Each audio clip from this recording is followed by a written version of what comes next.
Welcome back. The dilemmas of mandatory army service on families and friends in the form of a play forces a dialogue about the Israeli-Palestinian conflict. Live with us now is Niv Petel of the show Knock Knock.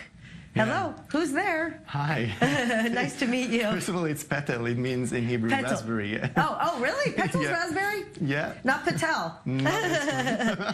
So, okay, first of all, this is a very, very clever concept. What kind of was your experience that made you realize you want to do a show on this topic?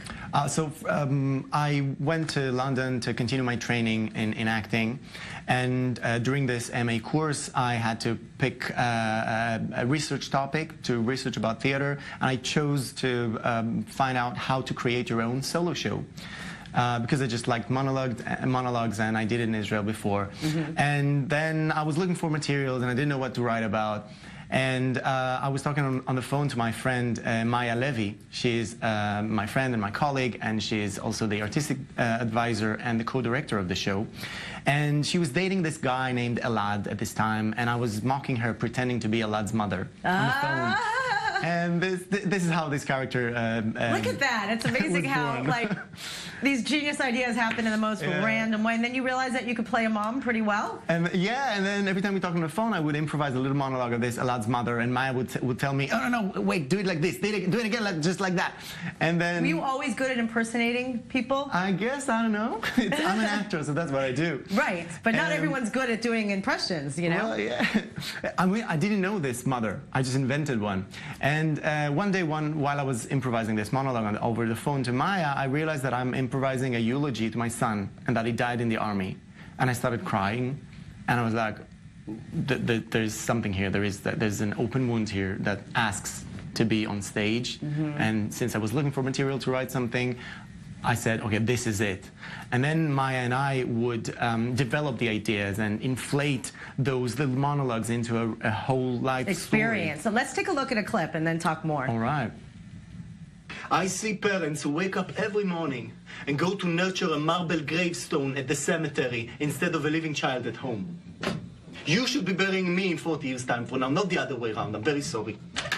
You're the only son that I have. I cannot take that risk. I'm not gonna sign. Forget it. Elad! Oh!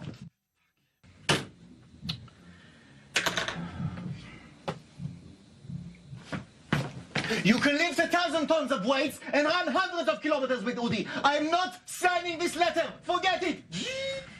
Listen, obviously it's a very, very stressful theme. Is this based on, you know, like it's a story of a woman who, you know, you tell us. So it's a story about a single mother who works as a liaison officer in the army, and her job is to knock on doors and to inform families that their son or daughter had been killed. Who wants that job?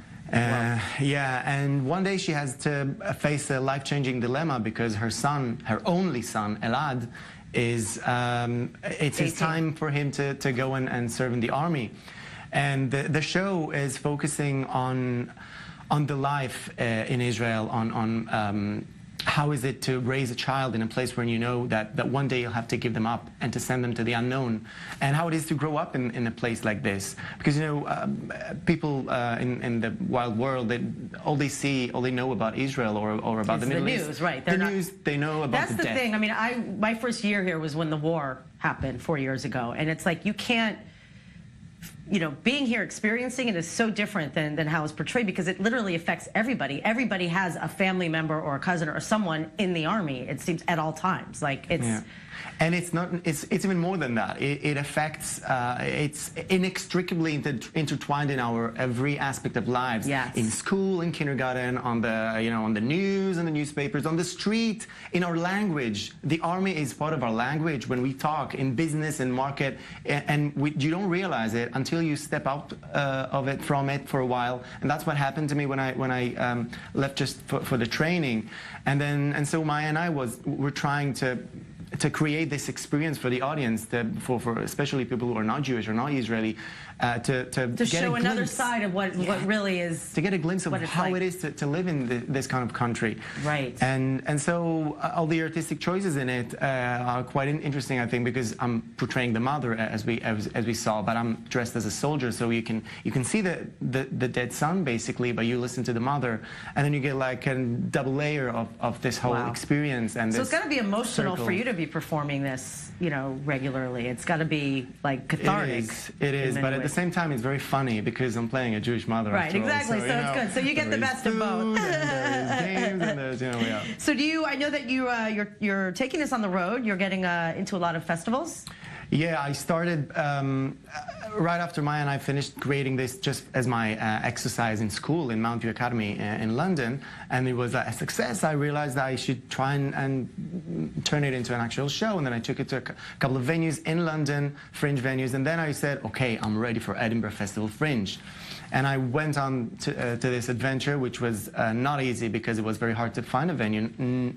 All of the venues that I asked, they said, oh, you're from Israel? No, no thanks. Seriously? They didn't want the show to be boycotted because that's what happened in 2014 for, probably heard of them, the Incubator Theater Group. So it was very hard to find a venue. Wow. And just like this, friend of a friend. Well, that only made you want to do it more. It's like, are you kidding me? You're rejecting me because of this? This is exactly why I'm doing this show. Exactly, to open dialogue and to make people talk about things and get to see other points of view. And then I managed to find a venue, and I had a fantastic month. The good thing about being Israeli is you weren't going to make that, take that and get all upset about it. You'd, keep knocking, literally knocking on more doors. Like, I'm going to break this door down and get this on stage. Chutzpah, I'm using it. And then the organization Friends of Israel in Scotland and the Shalom festivals, they were helping me and supporting me to bring people in the beginning because it was hard. I was all by myself there. And then word of mouth, people started to come. I got loads of 5-star reviews all over, from a lot of magazines, and I won an award. And then I came back to London, and I took it. It was in the West End and in another venue, the Actors Centre in London, which is a very central one.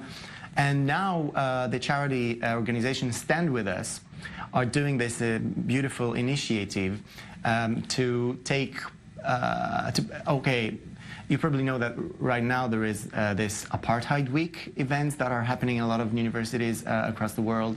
And so Stand With Us are trying to create a counter experience for the students. First of all, to make the Jewish students feel a bit safer. Right. And on the other hand, to create a platform for dialogue and to expose people to a lot of opinions. And that's why I'm Wow, it's really great. I know we're going to see more of you. Next stop, Off-Broadway. Way to go. Congrats. Thanks. All right, coming up next, a performance by Ronen Green.